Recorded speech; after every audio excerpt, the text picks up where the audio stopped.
The warning alarm didn't scream. It didn't need to. It only made a soft, confident chime inside the Zarathian scout ship's silent glory, as if the vessel itself was bored. Junior Sensor Officer Crixon blinked all three of his eyes and leaned forward. A new object had entered their scan range, deep in the far edges of Sector 447. At first, he thought it was debris. Then the readings stabilized. "It's a ship," Crixon said slowly, almost offended.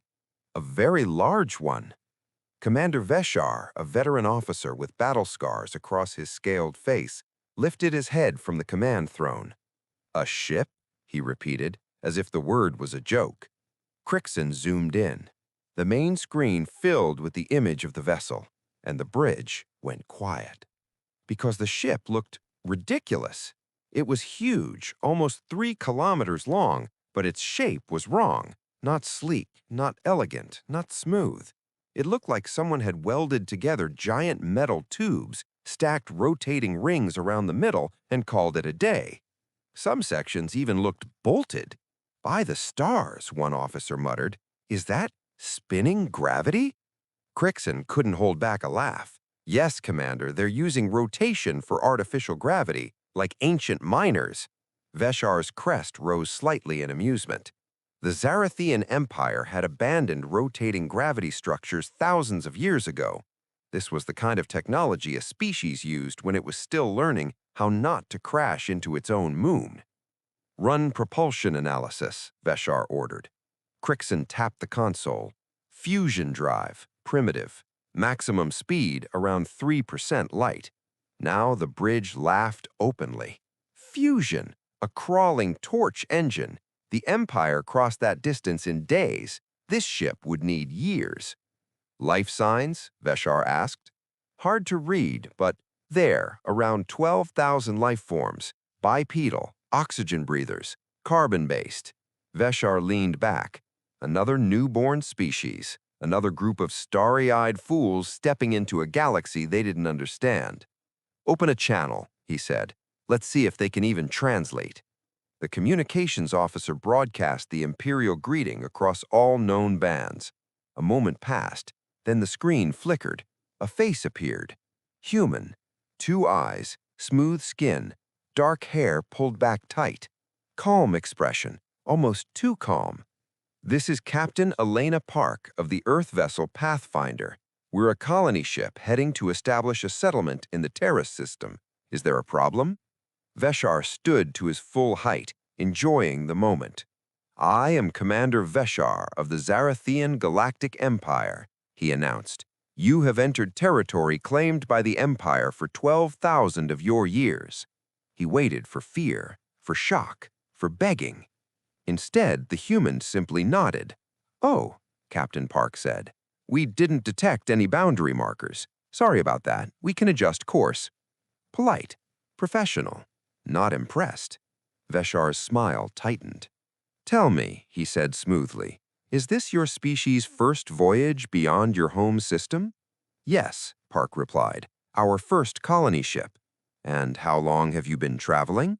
Park answered without hesitation. "We launched 18 months ago." The bridge erupted in laughter again. 18 months! To travel a distance the Empire crossed in 3 days.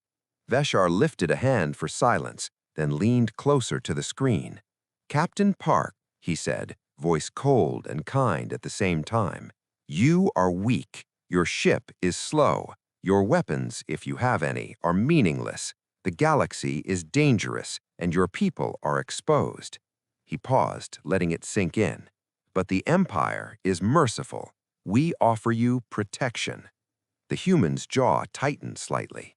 "What kind of protection?" she asked. Veshar smiled. "A protectorate, tribute, labor, obedience. In return, survival."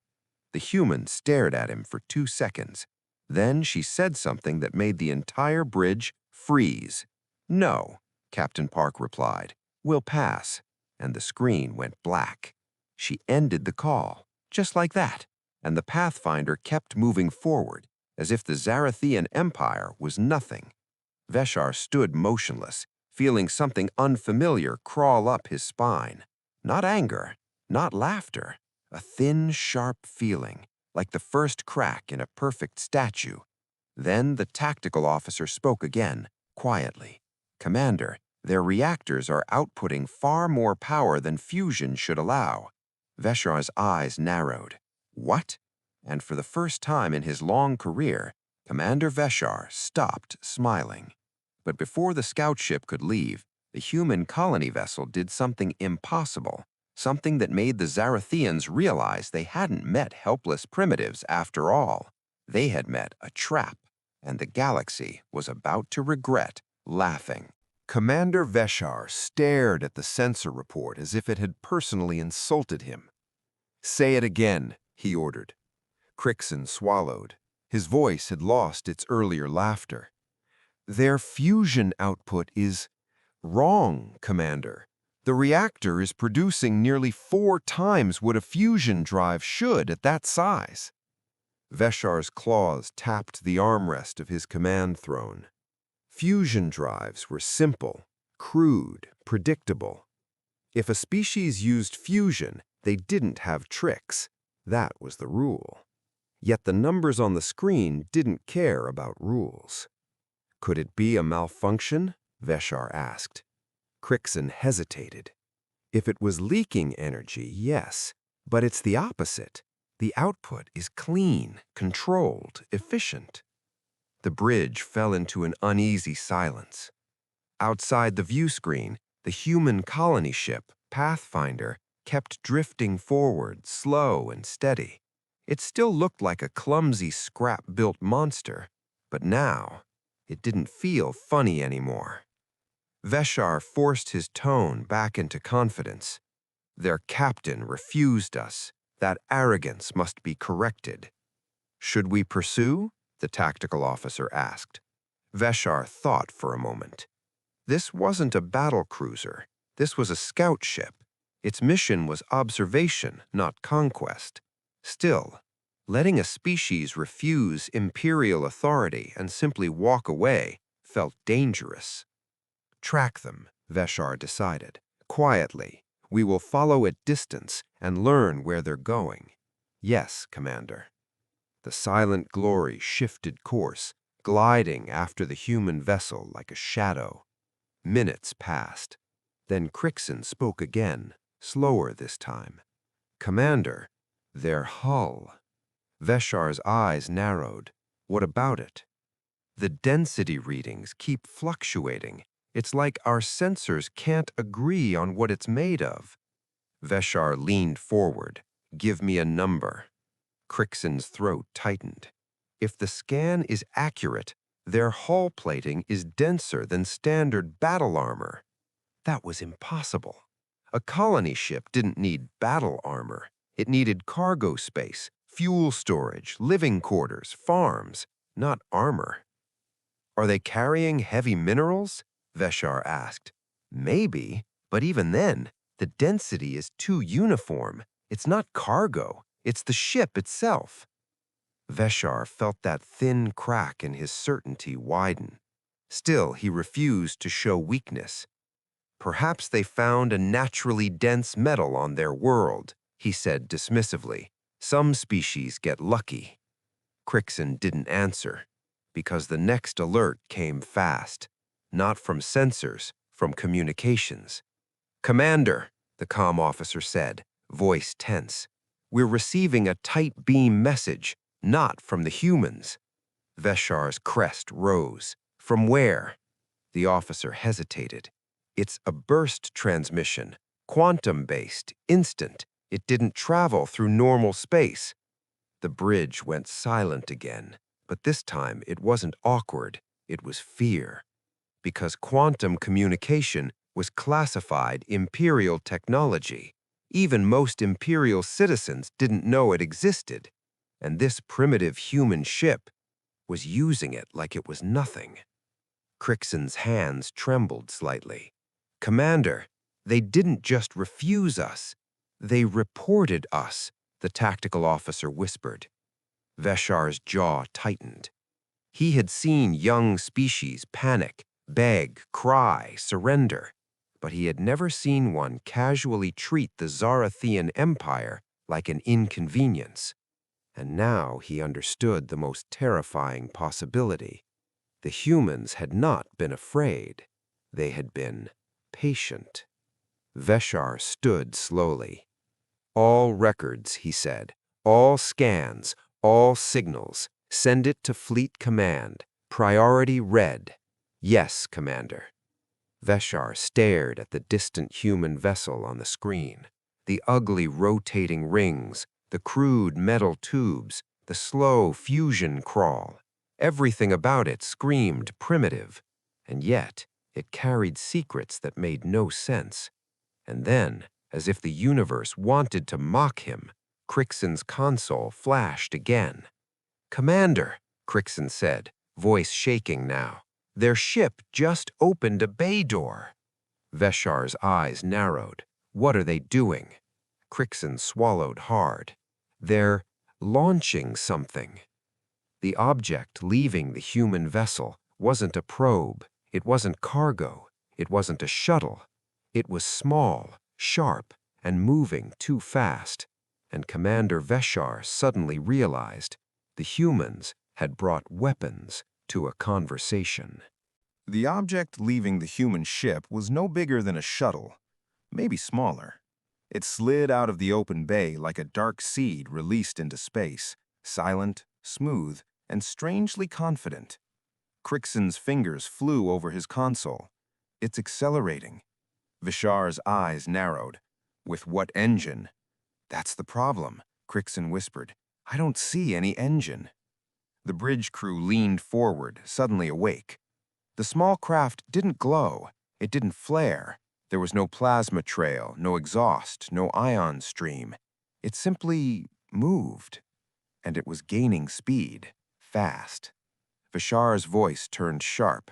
"Scan for emissions, heat, radiation, anything." Crixon shook his head. "Nothing meaningful. It's cold, too cold." The object reached a point about 5,000 kilometers behind the Pathfinder, then stopped. Not drifted, stopped, as if it had brakes. Then it rotated slowly and pointed directly at the Zarathian scout ship. The bridge went still. Vishar's scales tightened. A weapon didn't need to be large. A weapon only needed intent. "Hail the human ship again," he ordered. The comm officer tried. No response. They tried again on multiple frequencies. Still nothing. The humans were ignoring them, not because they couldn't hear, because they didn't care to answer. Crixon's voice cracked slightly. "Commander, the small craft is scanning us." Vishar's crest rose. "How do you know?" "Because it's pulling data from our hull, like it's reading our systems." That made no sense. Imperial hulls were shielded against foreign scans. Even advanced empires struggled to penetrate them. But the little human craft didn't seem to struggle. It was doing it like a doctor checking a pulse. Vishar clenched his claws. "Can we block it?" "Trying," Crixon said, "but it keeps adjusting, like it's learning." Vishar forced himself to breathe. This was a scout vessel. It was not built to fight unknown threats. And this small thing out there, this silent, engineless thing, was now acting like it owned the space around them. Vishar made a decision. "Tactical," he said. "Lock weapons on the drone." The tactical officer hesitated. "Commander, if we fire, we may start a conflict." Vishar's eyes hardened. The conflict started when they refused Imperial authority. "Fire a warning shot. Minimal power." "Yes, Commander." The Zarathian plasma cannon powered up. A bright lance of energy cut through space, aimed deliberately wide. A warning, a message. The human craft didn't move. It didn't dodge. It didn't even flinch. The plasma passed near it and vanished into darkness. For a second, nothing happened. Then the drone did something terrifying. It pulsed. Not light, not sound. A pulse of distortion, like space itself shivered. Crixon's console exploded with alarms. "Commander, our sensors just got blinded." The lights flickered. The ship's gravity shifted slightly, just enough for everyone to feel it in their stomachs. Vishar grabbed the armrest, steadying himself. "What did it do?" he snapped. Crixon's hands trembled as he tried to restore systems. It emitted some kind of localized gravity wave, not strong enough to crush us, but strong enough to scramble our systems. Vishar's blood ran cold. Gravity manipulation was high-level Imperial technology. Only Dreadnought-class ships used it, and even then, only in limited ways. But this little human craft did it casually, like a warning, like a tap on the shoulder. Then, at last, the comm channel opened. Captain Elena Park's face returned to the screen. Her expression wasn't angry. It was tired. "Commander Vishar," she said quietly, "please stop following us." Vishar straightened, forcing pride into his posture. "You have no authority to issue orders to Imperial vessels." Captain Park held his gaze. Then she said something that landed like a knife. "You're right, I don't," she said. She leaned closer. "But that little drone out there, that's not a weapon." Vishar's eyes narrowed. Park's voice dropped. "It's a sensor buoy." The bridge froze, and Park finished, calm as ice. "If we launched a weapon, you wouldn't be alive to argue about authority." Vishar wanted to respond, wanted to threaten, to roar, to regain control. But before he could, Crixon screamed, "Commander, multiple warp signatures, Imperial ships." Vishar spun, because Fleet Command had arrived, and if they fired on the humans now, this wouldn't be a warning anymore. It would be a war. The stars twisted, space folded, and out of nothing, 3 Imperial corvettes dropped from faster-than-light travel, like predators appearing from tall grass. Commander Vishar felt a rush of relief so strong it almost embarrassed him. Backup, authority, order restored. The lead corvette, Steel Mandate, hailed instantly. Its captain's voice came through the bridge speakers, crisp and arrogant. "Scout vessel Silent Glory. Commander Vishar, report." Vishar lifted his chin. "We have encountered a human colony ship. They refused protectorate status and are transmitting quantum bursts. They have also deployed a craft using gravity manipulation." There was a pause. Then the corvette captain laughed. "A human colony ship did that?"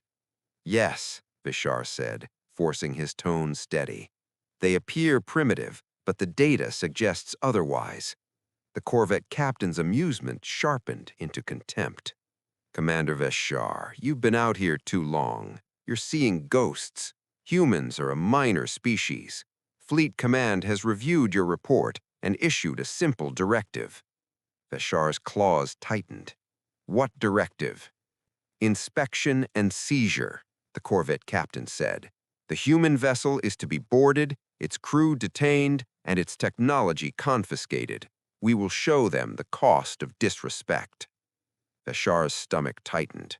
This was the moment where things either stayed controlled or became irreversible. On the screen, the human ship still drifted forward at its slow, crawling pace. It looked harmless, but Vishar now knew that appearance meant nothing. He opened a channel to the humans again. Captain Park appeared almost instantly this time, like she'd been waiting. Her eyes flicked briefly to the new ships behind Vishar. She didn't look surprised. She looked disappointed. "Captain Park," Vishar said, voice tense, "Imperial vessels have arrived. They intend to inspect your vessel." Captain Park didn't blink. "We won't allow that." "This is not a request," the corvette captain interrupted, forcing his way onto the comm line. His face appeared beside Vishar's, scaled, proud, smug. "This is Imperial law. Power down, prepare for boarding." Captain Park stared at him for a long moment. Then she spoke softly. "You really don't understand what you're doing." The corvette captain grinned. "Oh, I understand perfectly. Your people are slow, weak, and arrogant. You will learn obedience." Captain Park's jaw tightened. She turned her head slightly, speaking to someone off-screen. Confirm Imperial vessels are initiating hostile boarding action. A voice replied, calm and professional. Confirmed. Captain Park looked back at the screen. Commander Veshar, you should leave. Veshar's crest lifted. Leave? Park nodded once. You were at least polite. I'm giving you one warning. Get out of range. The corvette captain laughed again, louder. Enough. Boarding teams launch. 3 corvettes moved forward. Their engines flared. Boarding pods shot out like darts, racing toward the human ship. Veshar felt his throat go dry. The human vessel didn't dodge, didn't accelerate, didn't fire.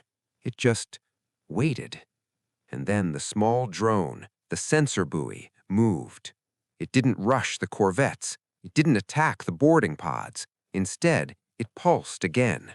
Space shivered. The boarding pods suddenly slowed, not gradually, instantly, as if an invisible hand had grabbed them. Then they stopped, frozen in open space. The corvette captain's smile vanished. What? Crixon shouted. Gravity lock! The pods are trapped inside a localized gravity field. The corvette captain barked. Destroy the buoy! The corvettes fired. 3 plasma lances slammed into the drone. This time the drone moved, not dodging like a ship, more like stepping sideways, like it wasn't obeying physics. The plasma missed. The drone pulsed again, and the 3 corvettes' engines stuttered. Their acceleration died. Their systems flickered. The bridge erupted in alarms. The corvette captain's voice rose in panic. What is happening? Captain Park leaned into the camera. Her voice was calm, but her eyes were burning now. You fired first, and you fired at a sensor buoy. She paused. Then she whispered, so now we stop pretending. The human ship's rotating rings suddenly locked into place. Hidden panels slid open along its cargo sections, and for the first time, Commander Veshar saw what the humans had been hiding. Weapon ports, real ones, and the Pathfinder began to power up. For one terrifying second, the universe held its breath. The human ship's rotating rings, those primitive spinning sections, stopped. Not slowly, not naturally. They locked into place like a machine snapping into combat mode. Then the outer hull shifted. Panels that had looked like rough cargo plating slid open with smooth precision, revealing long, narrow slots. Weapon ports. Real weapon ports. Commander Veshar felt his mouth go dry. Those ports hadn't been visible before. They were buried under layers of dense plating, hidden behind the illusion of clumsy engineering. The corvette captain's voice crackled through comms, suddenly less arrogant. Commander Veshar, he snapped, power down immediately. This is your final warning. Captain Park appeared on the screen again. Her face was calm, but the calm wasn't fear anymore. It was control.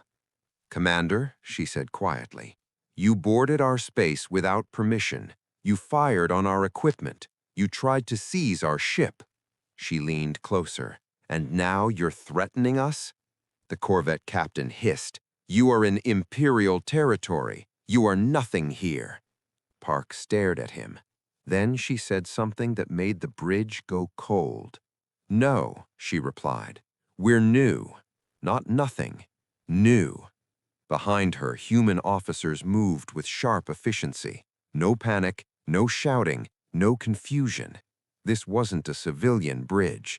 This was a war bridge wearing a civilian mask. Crixon whispered, Commander, their power output is climbing. It's not fusion alone. There's a second system activating. Veshar's crest rose. A second system? The corvette captain barked. Weapons free. Disable them. The corvettes fired again, this time full power. Plasma beams slammed into the Pathfinder. The energy hit the hull and spread across it like liquid sunlight, flowing, crawling, trying to burn through. For a moment, Veshar thought the Empire had finally found the weakness. Then the glow faded, and the human ship looked untouched. Not shielded, not protected by energy screens, just unaffected. Crixon stared at his readings like he couldn't accept them. "Commander, the hull is absorbing the plasma. It's dispersing the heat through the entire structure." Veshar's voice came out hoarse. "That's impossible." Crixon shook his head. "Not if the hull is dense enough." The corvette captain sounded uncertain now. How are you doing this?" Captain Park answered softly. "We stopped chasing faster-than-light travel for a long time, so we worked on everything else." Then she raised her hand slightly, a human gesture, small, casual, and the Pathfinder fired. There was no bright beam, no plasma lance, no missile trail, only 3 small dots on the tactical screen, 3 solid objects leaving the ship at extreme speed. Crixon's eyes widened. "Projectiles detected." The corvette captain laughed weakly, trying to regain confidence. "Projectile weapons? Pathetic. Shields will—" He didn't finish, because the first projectile hit. The corvette's steel mandate didn't explode. It didn't shatter. It simply opened. A perfect hole punched straight through its center.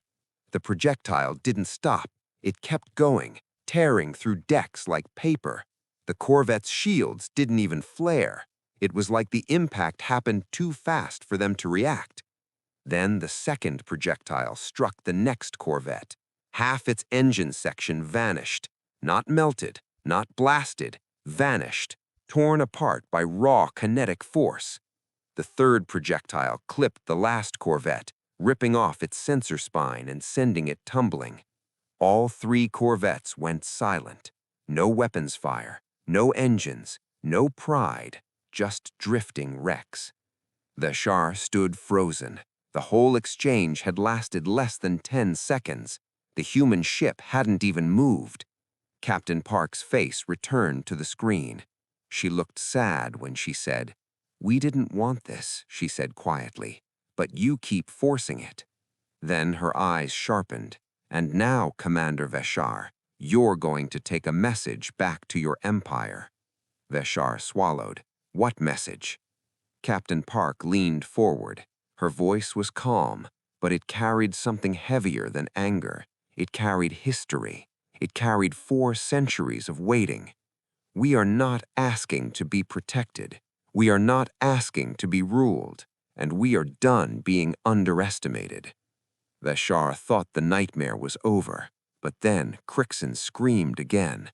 "Commander, new contacts! Dozens, hundreds, warp signatures blooming across the sector like a storm. And the worst part? They weren't Imperial. They were human, and they were arriving fast." The stars split open like torn fabric.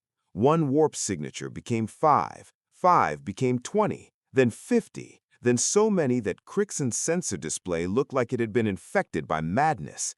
"Commander," Crixon whispered, voice shaking, "I'm counting 112 human vessels." Veshar's throat tightened. "That's impossible," the tactical officer muttered. "They don't have FTL." But the evidence was right there. The human ships were arriving in coordinated waves, clean formation, precise spacing, no chaos. They weren't stumbling into space. They were entering it like they owned it. The first ships to appear were small, sleek warcraft shaped like blades. Then came heavier vessels, thick and dense like flying fortresses. And then a shadow passed across the screen, something massive. A ship larger than anything Veshar had ever seen outside Imperial dreadnought fleets. It wasn't elegant, it wasn't beautiful. It looked like a mountain wrapped in metal, a human mountain. Crixon's voice cracked. "Commander, they're hull density readings. I can't— the sensors keep maxing out." Veshar felt his scales prickle. This wasn't a fleet, this was a statement. Captain Park reappeared on the screen, and behind her the bridge was alive with quiet control. "Commander Veshar," she said, "this is Admiral Park now." Vishar blinked. Admiral? Park nodded once. Yes, while you were laughing at our primitive ship, my people finished building the fleet. Vishar's mind struggled to catch up. Fleet, finished, built, in months? That wasn't possible. No species built a battle fleet in months. Even the Empire needed years. Crixon whispered, Commander, I'm detecting manufacturing drones around the human ships. They're still building even now. Still building, even now. Vishar felt sick. The Pathfinder had never been alone. It had been bait, a test, a mask, and he had walked straight into it. The corvette captain's voice returned, but now it was shaky. Admiral Park, you have attacked Imperial vessels. You have committed an act of war. Park's expression didn't change. No, you attempted to board us. You fired on us. You threatened us. She paused. This is self-defense. The corvette captain tried to bark again, but his voice cracked under the weight of what he was seeing. You can't bring a fleet into Imperial space. Park leaned closer. Watch us. The human fleet shifted, not aggressively, not charging, but positioning, like a wall forming in space, a barrier, a line. Vishar saw it clearly now. They weren't here to conquer. They were here to make sure nobody ever tried to conquer them again. Crixon's hands trembled. Commander, their weapons are charging. Vishar swallowed. What kind? Crixon looked up, eyes wide with terror. Kinetic launchers, but not like before. These signatures are bigger. Vishar turned back to the screen. One of the larger human ships opened its side plating. A long rail-like structure extended, glowing faintly. The targeting systems locked onto the disabled Imperial corvettes, carefully, deliberately, not to destroy them, to demonstrate. Park's voice came through again. This is the part where your empire usually makes smaller species kneel, she said softly. But we're not kneeling. Vishar's voice came out strained. What do you want? Park's expression softened just a little. We want what we asked for from the start. Independence, respect, and the freedom to build our home without someone showing up to demand tribute. Then her eyes sharpened again. And if your empire can't understand that, she glanced to the side. A human officer nodded. Park looked back at Vishar. Then we'll teach them. The human rail weapon fired. A single projectile streaked forward, not toward a ship, but toward an empty asteroid far in the distance. And what happened next made Vishar realize something horrifying. This wasn't a warning shot. It was a message to the entire galaxy. The projectile didn't glow. There was no trail of fire, no beam of light, just a tiny moving dot on the tactical display. So small it looked harmless. And yet every instinct in Commander Vishar screamed the same word: run. The human rail weapon had fired at an asteroid drifting far beyond the corvette wrecks. A cold, dead rock, nearly 50 kilometers wide. A target no one would waste ammunition on unless they were trying to prove something. Crixon stared at the readings, trembling. Commander, the projectile is accelerating past .3 light. Vishar's throat tightened. That's insane. It's still accelerating, Crixon whispered. The bridge of the silent glory was silent now, not from boredom, but from terror. The Zarathians had kinetic weapons too, but not like this, not even close. Then the dot reached the asteroid. There was no explosion, no bright flash. For a fraction of a second, nothing happened at all. Then the asteroid came apart. Not shattered like stone, not cracked like ice. It disassembled, as if a god had punched a hole through reality. A perfect line was carved straight through the rock, and the two halves separated slowly, drifting away from each other. Only after the split did heat bloom across the surface. Only after did debris begin to scatter. Only after did the sensors catch the shock wave. It wasn't a normal blast. It was the delayed result of impossible speed meeting solid matter. Vashar couldn't breathe. Crixon's voice came out in a whisper. "Commander, that asteroid would have taken an Imperial dreadnought bombardment to destroy." The corvette captain, now pale with shock, muttered, That was one shot." Vashar stared at the screen. He had spent 40 cycles believing the Empire's military superiority was permanent. But in that moment, watching a human rail weapon cut a mountain-sized asteroid in half, he understood the truth. The Empire's advantage was not permanent. It was fragile, and it was breaking. Admiral Park returned to the screen. She didn't smile. She didn't gloat. Her expression was calm, almost gentle. "We don't want war," she said quietly, "but we won't accept chains dressed up as protection." Vashar's voice came out strained. You could have destroyed our ships completely." Park nodded. "Yes, and you didn't." Park's eyes narrowed slightly. "Because we remember what it costs to become monsters." The words hit Vashar harder than the asteroid shot. Because he realized something else, too.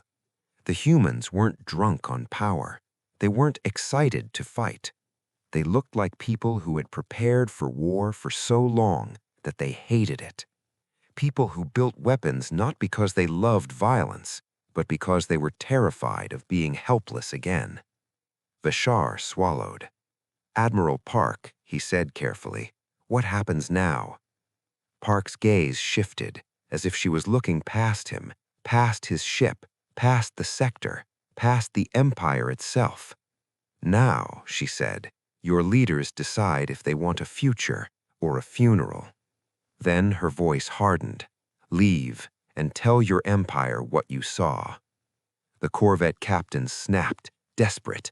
"You cannot order Imperial vessels." Park cut him off. "I'm not ordering you. I'm giving you a gift, a chance to walk away." The corvette captain opened his mouth again, but Vashar raised a claw. "Enough," he said quietly. The corvette captain's eyes widened. "Commander, you can't."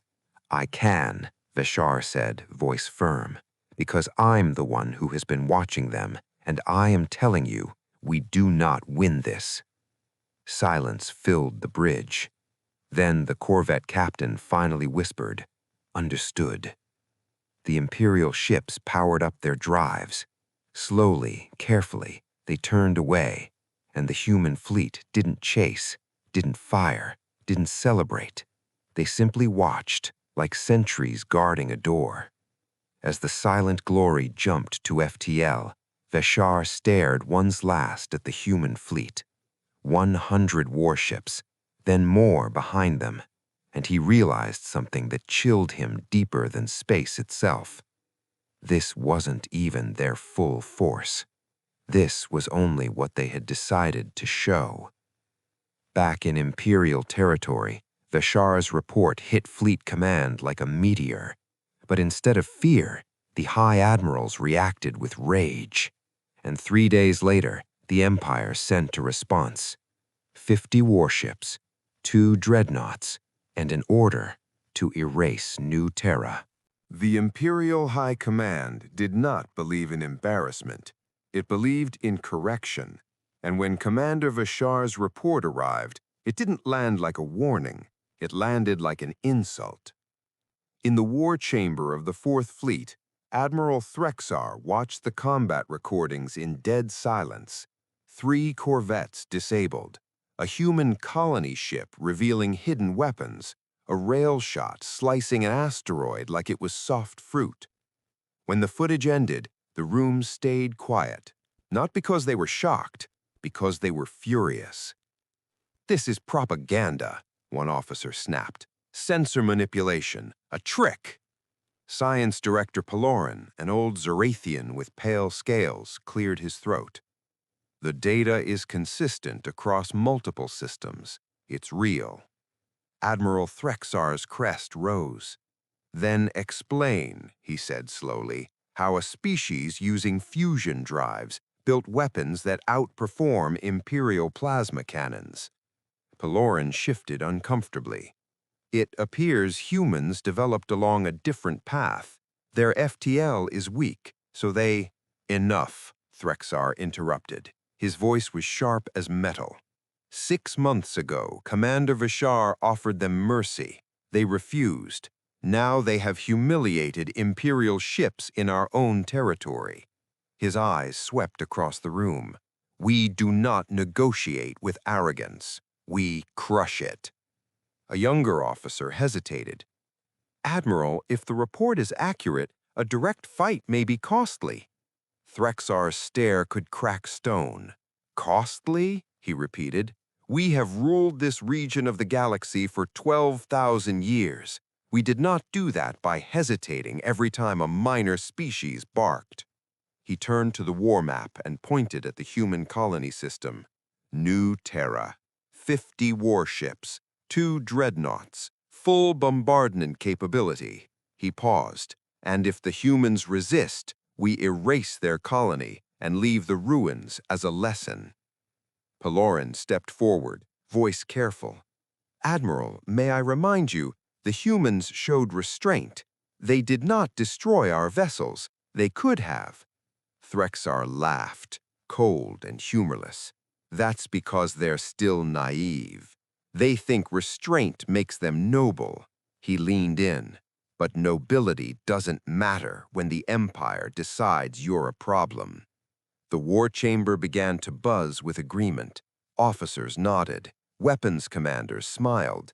This was familiar. This was how the Empire solved things. Overwhelming force, a clean example, a return to order. Threxar's voice rose. "Prepare Battle Squadron Krev. We jump in 3 days." Across the galaxy, the order spread. Ships fueled, cannons calibrated, troops strapped in. The Empire was coming. And deep inside their pride, none of them asked the most important question. Why would humans show restraint unless they were confident they didn't need to fear consequences? 3 days later, Battle Squadron Krev dropped out of FTL at the edge of the New Terra system. 50 ships appeared in perfect formation. 2 dreadnoughts formed the core, massive, glowing with power. Plasma cannons charged, missile bays opened. It was a display meant to crush hope. Admiral Threxar stood on the bridge of his flagship, Infinite Dominion, and smiled. "Scan the system," he ordered. "Find their colony." The sensor officer's voice came back tense. "Colony located, 4th planet, orbital structures present." Threxar nodded. "And their fleet?" The officer paused. "Admiral, we have contacts."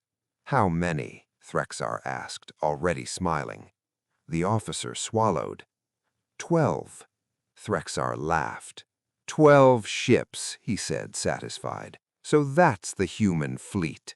He stepped forward, proud. "Open a channel. Let us remind them who rules this region of space." The screen flickered, and Admiral Park appeared. She wasn't smiling. She looked tired, like she had seen this coming. "Admiral Threxar," she said calmly. "Welcome to New Terra." Threxar leaned forward. "Human," he said, voice full of contempt. "You have embarrassed the Empire, and now you will kneel." Park's eyes didn't change. Instead, she asked one simple question. "Are you sure you brought enough ships?" Threxar opened his mouth to laugh, but his sensor officer screamed, "Admiral, new signatures!" Because behind the 12 human ships, space began to fold again. And this time, the humans weren't arriving in dozens. They were arriving in thousands. Admiral Threxar didn't laugh. Not after the sensor officer screamed like that. He spun toward the tactical pit. "Report." The officer's scales were pale. His hands shook over the console. New warp signatures, everywhere. They're emerging behind the human line. Threxar's crest rose in irritation. How many? The officer swallowed. Too many to count cleanly. The system is flooding. Threxar stepped closer, forcing control into his voice. Estimate. The officer looked like he wanted to be sick. Over 2,000. The bridge went silent. Even the hum of the warship seemed to fade. 2,000. That wasn't a fleet. That was a civilization's full anger given shape. The tactical display bloomed with dots. Human ships. Hundreds at first, then thousands. They appeared in layered formations, like waves stacking behind the 12 ships already waiting. And unlike the first human vessel Veshar had described, these ships weren't pretending to be clumsy. They were sleek, dense, purpose-built. Every line screamed war. Threxar's mouth dried. How, he whispered, do they have this many ships? Science Director Pelorin, standing behind him, answered quietly. Because they were building them before we ever met them. Threxar turned sharply. That's speculation. Pelorin didn't blink. No, Admiral, that's the only explanation. Threxar clenched his fists. His 50 ships suddenly felt small. And then the sensor officer spoke again, voice cracking. Admiral, the human ships are not matching our FTL signatures. Their arrival method is different. Threxar snapped. Different how? The officer hesitated. It's unstable, slow, but they're compensating by arriving in mass. Pelorin murmured. They brute-forced FTL travel. Threxar stared. That's insane. Yes, Pelorin replied. That's what makes it human. The main screen showed Admiral Park again. She watched the Imperial fleet with a steady gaze. No fear, no surprise, just disappointment. Admiral Threxar, she said calmly, you came here with dreadnoughts. Threxar forced his voice into strength. To end this rebellion. Park nodded slowly. Then she lifted a hand and pointed, not at his ships, at the planet behind her, New Terra. You threatened our colony, she said softly. You threatened civilians. Her eyes hardened. And now, you've crossed a line we don't forgive. Threxar straightened. You are outnumbered. 50 Imperial ships. Park cut him off. You're still counting, she said. Then she leaned forward. We stopped counting months ago. Behind Park, an officer spoke. Admiral, human fleet is in full formation, all weapons ready. Park didn't look away from Threxar. Last chance, she said. Withdraw. Take your wounded pride and go home. Threxar's throat tightened. Every instinct screamed retreat. But pride, imperial pride, was a poison that tasted like honor. He forced his voice steady.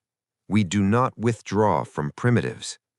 Park's face went completely still, and when she spoke again, her voice was quiet enough to feel like a funeral bell. Then, you're about to learn the difference between primitive, she paused, and prepared. Threxar turned, barking. All ships, power weapons, target the human front line, fire on my command. 50 Imperial ships lit up with energy.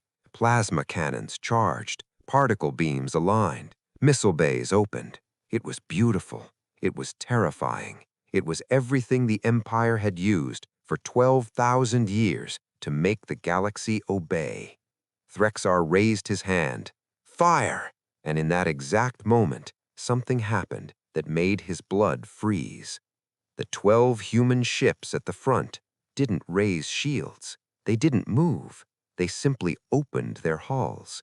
And the sensor officer screamed, Admiral, their hull density just increased again. Threxar stared. How is that possible? Pelorin whispered, almost in awe. They're compressing their armor in real time. Threxar's voice came out hoarse. That can't be done. Park's voice returned one last time. Oh, she said quietly, it can. Threxar gave the order anyway. The Imperial fleet fired everything. The human ships didn't dodge. They didn't block. They didn't burn. They just absorbed it. And then Admiral Park said two words that shattered Imperial confidence forever. Our turn. Space turned bright. 50 Imperial warships unleashed everything at once. Plasma lances ripped across the void like burning spears. Particle beams stitched through darkness. Missiles bloomed in swarms, detonating in waves meant to overwhelm. For one full minute, the Zarathian Empire reminded the universe what dominance looked like. Admiral Threxar stood tall, hands clasped behind his back. This was how civilizations were broken. This was how fear was installed. But when the barrage ended, the human ships were still there. All 12, floating calmly in place. No shields flickering, no hull breaches, no wreckage. Just silence. Threxar's jaw tightened. "Report!" The sensor officer stared at his screen like it was cursed. No significant damage detected. Threxar snarled. "Impossible!" Science Director Pellerin's voice was small. "Their hulls absorbed it." Threxar's crest flared. "Absorbed everything?" Pellerin nodded slowly, eyes wide. "Their ships aren't protected by shields. Their ships are the shield." Threxar stared at the tactical display. He felt something ugly crawl into his chest. Not fear, not yet. Something worse. The feeling of being wrong. Then the comms system activated. Admiral Park's face appeared again. She looked sad. Not triumphant, not angry. Sad. "Admiral Threxar," she said quietly, "you're wasting energy." Threxar forced his voice hard. "You can't win. You have 12 ships." Park nodded. "That's true." Then she lifted her chin slightly. "But you're fighting 12 ships like you think they're the whole story." Threxar opened his mouth, but Park raised a hand. A human officer beside her spoke calmly. "Permission to fire, Admiral." Park's eyes stayed on Threxar. "Granted." The 12 human ships fired. It wasn't a storm like the Imperial barrage. It wasn't flashy. It was clean. 12 ships, 3 shots each, 36 projectiles, each one a tungsten slug accelerated to impossible speed. The first impacts hit before Threxar's brain could fully register the launch. One cruiser vanished. Not exploded, vanished by vaporization of kinetic force so extreme the ship ceased to be a ship. A second cruiser tore open like wet cloth. A destroyer's engine section separated from its body, tumbling away. Then a dreadnought screamed across the sensors, a direct hit. The front third of the dreadnought disappeared. Bridge, command decks, gone. The dreadnought kept moving forward on momentum like a headless corpse. The entire exchange lasted 8 seconds. 8 seconds. That was all it took. Threxar's proud formation shattered into chaos. His bridge filled with screaming damage reports. Casualties, reactor failure, shields down, life support venting. Threxar stood frozen, watching his fleet crumble. Not from a superior fleet, not from thousands, from 12 ships. And behind those 12 ships, 2,000 more waited, like wolves watching a single bite prove the prey was weak.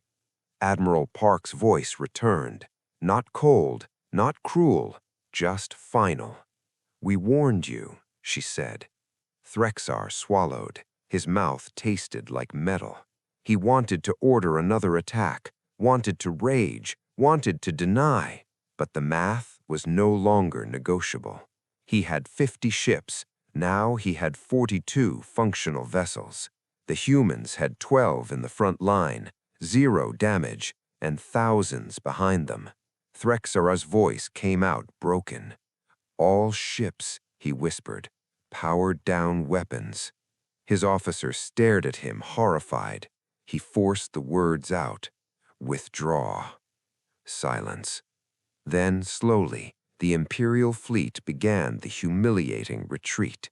Admiral Park watched him without satisfaction, and that somehow made it worse.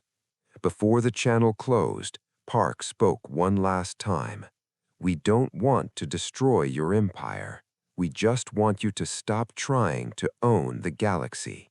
Then the screen went black. Threxar stood shaking. He wasn't thinking about pride anymore. He wasn't thinking about victory. He was thinking about survival, because he understood the truth now.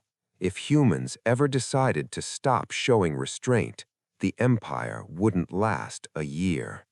Threxar's report reached the Imperial Palace within hours, and for the first time in 12,000 years, the Empress called an emergency war council, not to plan an attack, but to ask a terrifying question. Can the Empire survive this? The Imperial Palace of Zarath Prime had stood for 8,000 years. Its crystal towers reached into the sky like frozen lightning, a monument to dominance so old that most citizens couldn't imagine it ever ending. Inside the Grand Council chamber, Empress Califara sat on the throne of ages, her iridescent scales glowing softly under the chamber lights.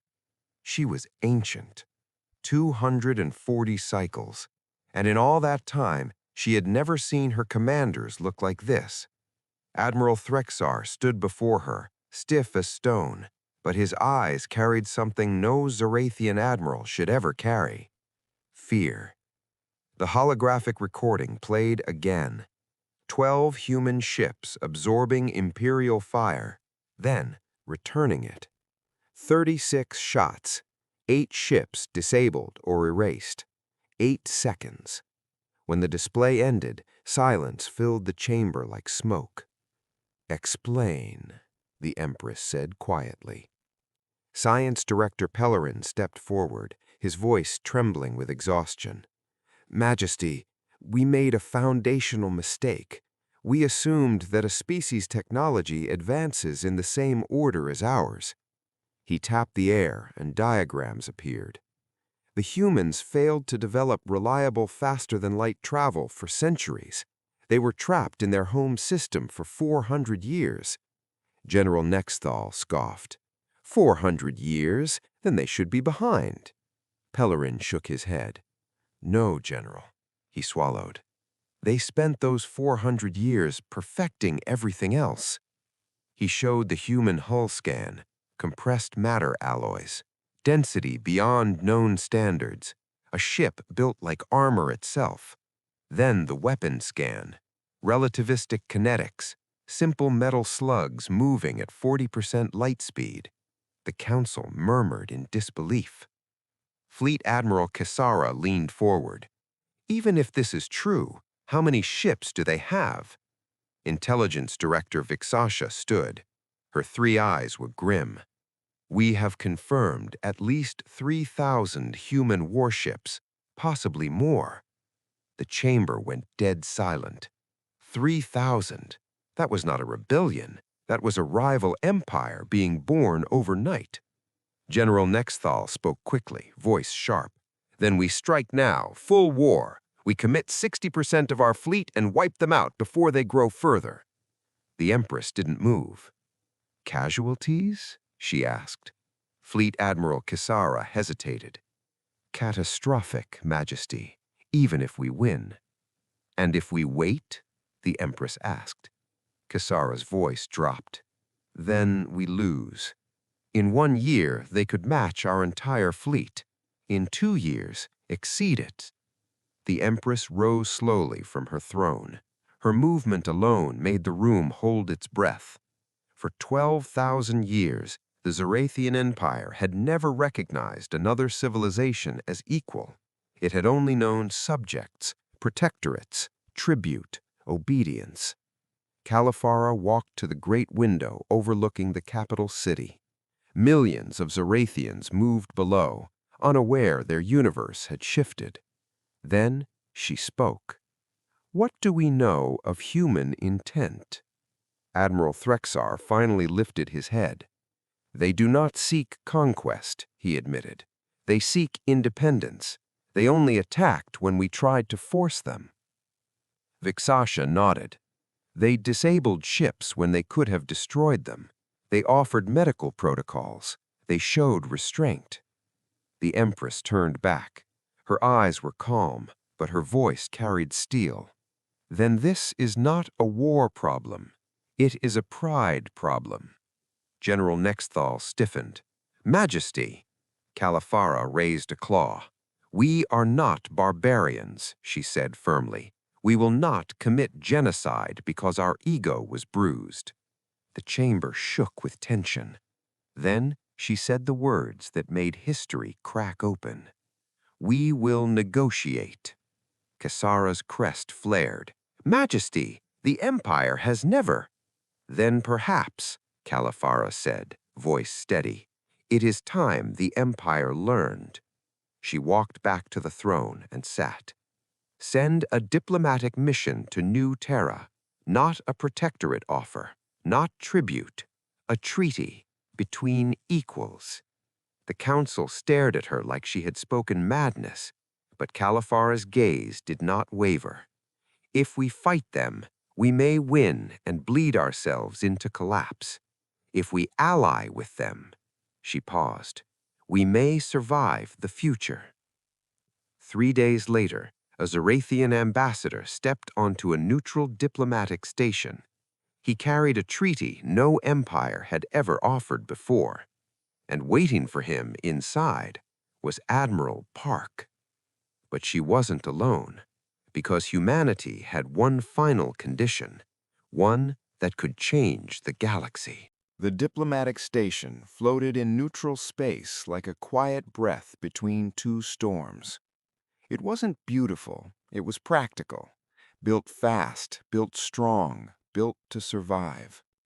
Ambassador Kellor of the Zarathian Empire stepped out of his shuttle with a diplomatic case held tightly in his claws. He had negotiated treaties for 90 cycles. He had convinced warlords to surrender. He had watched weaker species beg for imperial protection. But he had never carried something like this. A treaty of equals. A document that admitted the Empire had met someone it could not simply command.